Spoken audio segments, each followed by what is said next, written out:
Since Stephen Curry's rise to stardom, the term offensive gravity has been thrown around like a lineup of plodding centers trying to defend Shaquille O'Neal in the post. Even though the term itself quickly became a buzzword, the impact and nature of Curry's offensive gravity often gets overlooked due to the overwhelming power of Warriors' offense.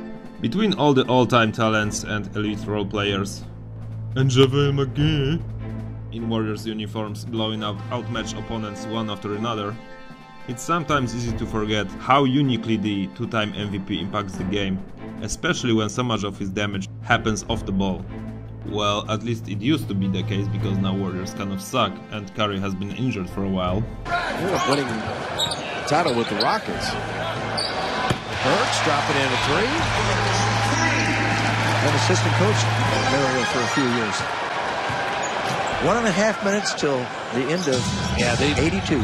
The Warriors at one point were down 45 in this game. That's the largest deficit of any Steve Kerr coached game. Only missing there. Come on, been 6 of 8 shooting.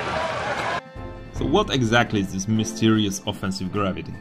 You could say it's the ability of certain players to attract so much attention of the defense that their teammates can benefit from more space to operate and in the end gets your shots. Just like when LeBron James drives to the basket or Joel Embiid commands a double team, giving their teammates cuts to the basket or open shots behind the three-point line. But what makes this whole thing so unique when it comes to the two-time MVP? Take a look at these two plays from the Game 1 of 2017 NBA Finals. First, Durant gets a defensive rebound and pushes a 3-on-3 break. When he's approaching the midcourt, both Kyrie Irving and LeBron James stand directly in his way to the basket, but both are so worried of Curry casually strolling to the corner, they give up a wide open dunk instead. Virtually the same thing happens 4 minutes of game time later. Klay Thompson hits Durant on a fast break, and the Curry-induced PTSD makes J.R. Smith's first instinct to follow him to the corner instead of stopping the ball. While most of the time examples of Curry's gravity won't be this extreme, it shows how defenses are forced to make split-second decisions by the threat of his shooting. Defenders have to be constantly on high alert, and with how much pressure Curry puts on them and how much of a team effort it requires to not let him get open jumpers, whole defenses tend to break down. Since offense is in the possession of the ball, the defense can rarely control what the other team is doing.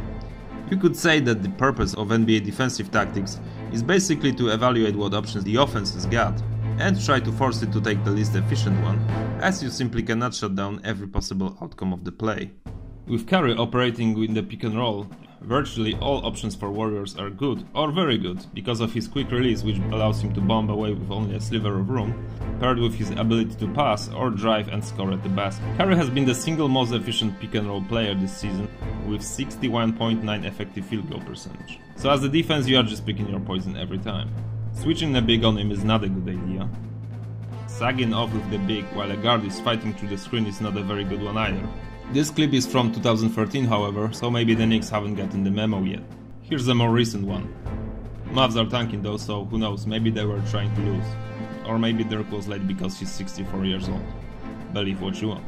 And of course the guard just standing there is probably the worst way of all the ways to defend Curry in the pick and roll. And when you manage to prevent the 3-point shot but fail to put enough pressure, he will pick you apart with his passing. As Warriors, all you need to take advantage of Curry taking 2 defenders with him is to put the ball in the hands of someone who can make plays for others, drive to the basket, or knock down an occasional 3-pointer. Enter Zaza Pachulia. Nah, just kidding. Enter Draymond Green. Green's everyday job is operating in 4 against 3 basketball after receiving the ball from Curry and making plays from there. Notice how much room Warriors have at their disposal, as the trap on Curry sometimes happens even 7 feet beyond the arc. With 2 defenders chasing Steph near the center circle, someone is always gonna be open. The most common scenario is Green pushing the ball in the lane, forcing the help to rotate to him and hitting cutters for easy dunks or layups. Sometimes he will pop up to take a wide open shot himself.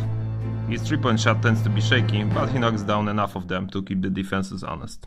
Of course, it's not always as simple as dropping the ball off to Green, taking 2 dribbles and throwing an alley-oop. Here Zaza Pachulia sets the screen and Kevin Love has to contain Curry, while Kyrie Irving recovers. Pachulia rolls to the basket, where Tristan Thompson picks him up like a bar skunk, leaving Green wide open for 3.